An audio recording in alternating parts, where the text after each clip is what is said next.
Beautiful people of the world, it's a new day and it's a new rock video. Today, in honor of Metallica's upcoming Hardwired to Self-Destruct, I'm gonna go ahead and count down my favorite Metallica albums from least favorite to the absolute phenomenon. Yes, this is a microphone, and yes, it's gonna stay there until I find a better solution. All right, let's do this. Just a quick recap, Metallica has 9 albums up to date. I am not going to count the live albums, I'm not going to count the cover albums, I'm just gonna go ahead and look at the studio album. Number 9, Saint Anger. Now, Saint Anger is a controversial album to say the least, right? The album came out after 5 years, after James Hetfield came back from rehab, after they had this whole therapy session. So there's a whole lot going on around Saint Anger. So in itself, Saint Anger is a special album. It's a special album because it demonstrates that Metallica is strong, Metallica is back, and Metallica is still writing music, which is awesome. And that's why I appreciate that album a lot. But if I look at it musically, the reason why Saint Anger could be looked at as my least favorite Metallica album is because of the down-tuned guitars and the elimination of guitar solos. For me, that's a huge departure from the traditional Metallica sound. That being said, the album does have quite a few tracks that I like Some Kind of Monster,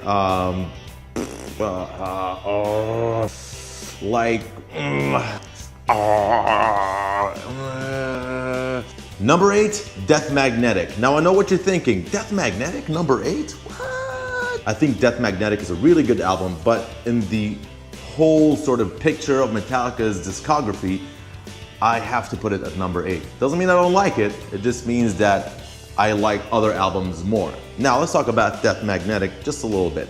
Death Magnetic is a great album. I think it's a great return to form album. It was an album that showed that Metallica could go back to its thrashy roots, but a part of me wasn't too satisfied with that album. The reason is I feel that Metallica went so much more towards the thrashy side and kind of neglected what they've built in the 90s, which is the melodic, polished songwriting that they came to be known for.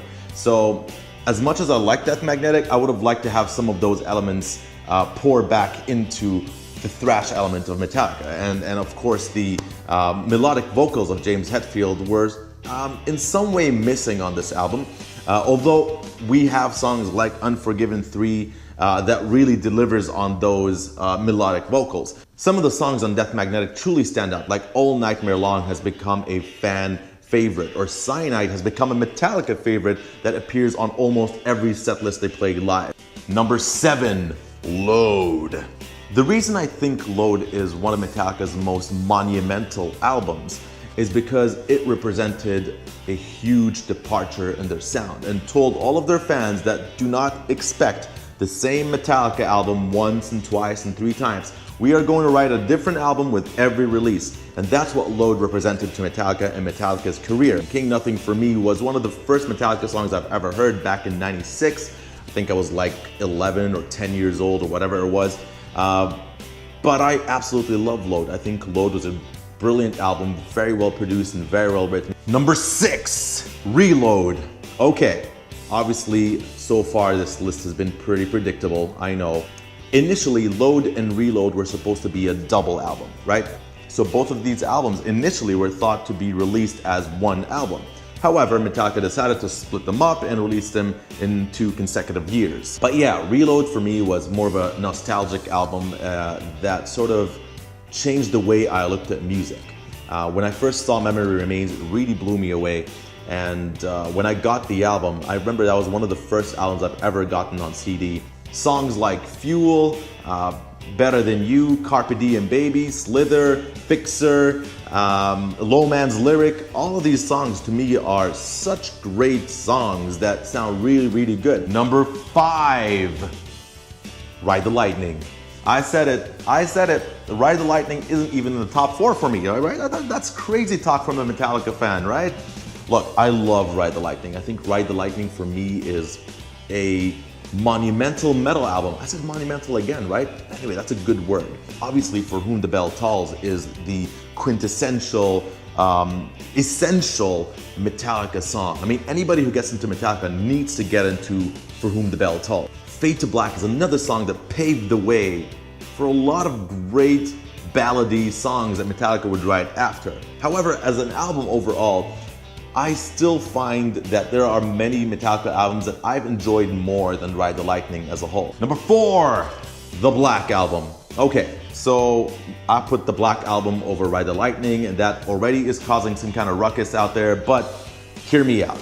The Black Album changed it all. The Black Album, from top to bottom, is just a phenomenal record. I mean, there is not one bad song on the Black Album. I mean, there's not even one bad song on Ride Lightning. Some would argue that, but I mean, when you look at the Black Album as a whole, it's the album that changed the game for Metallica, right? I mean, it's the album that propelled them up to heights that they could never even fathom that they could reach.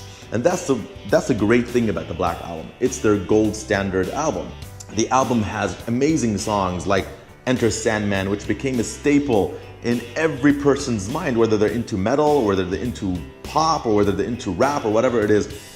Enter Sandman has become that Metallica song that everybody knows. Of course, you also have The Unforgiven, which started the saga of Unforgivens. And you gotta say, it has Kirk Hammett's best solo to date, hands down. You've got the amazing Wherever I May Roam, right? I mean, lyrically, that song is just so good. It's just maybe one of Hetfield's best lyrical songs. Number 3, Kill 'Em All.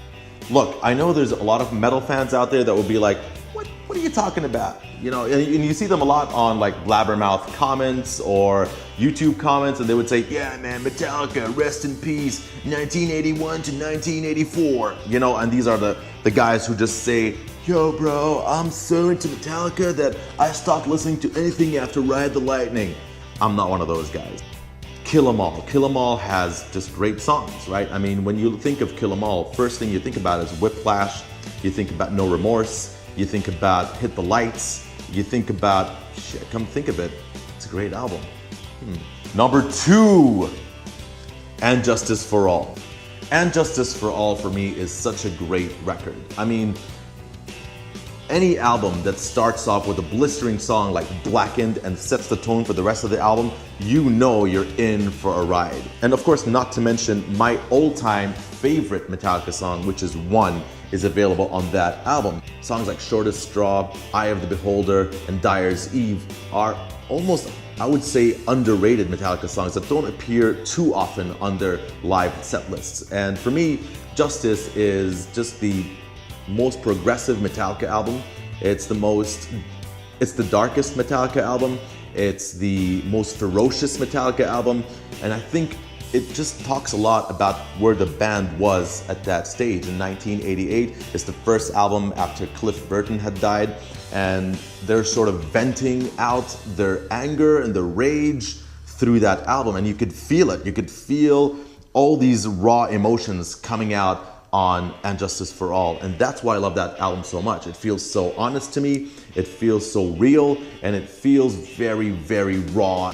And finally, the number 1 Metallica album for me is Master of Puppets. I mean, it starts off with the heavy factor, introduces the melodic factor, and then the harmonies factor, and then the production factor, and then the lyrical factor, and then all of those things come together in one juggernaut of an album.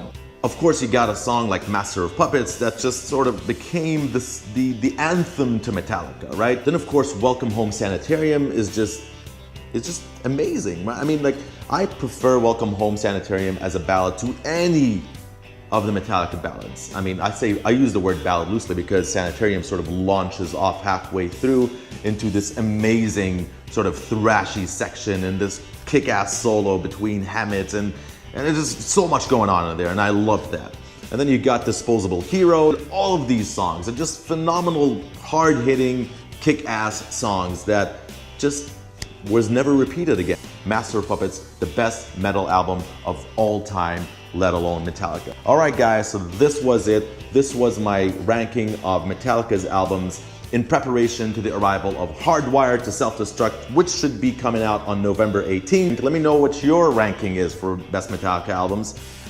If you like this video, please do whatever you gotta do. You can also check out my other videos. I vlog and I review sneakers, and yeah. I know it's a weird combination of all these things together, but hey, that's who I am. So enjoy, and thank you very much. Let's do this.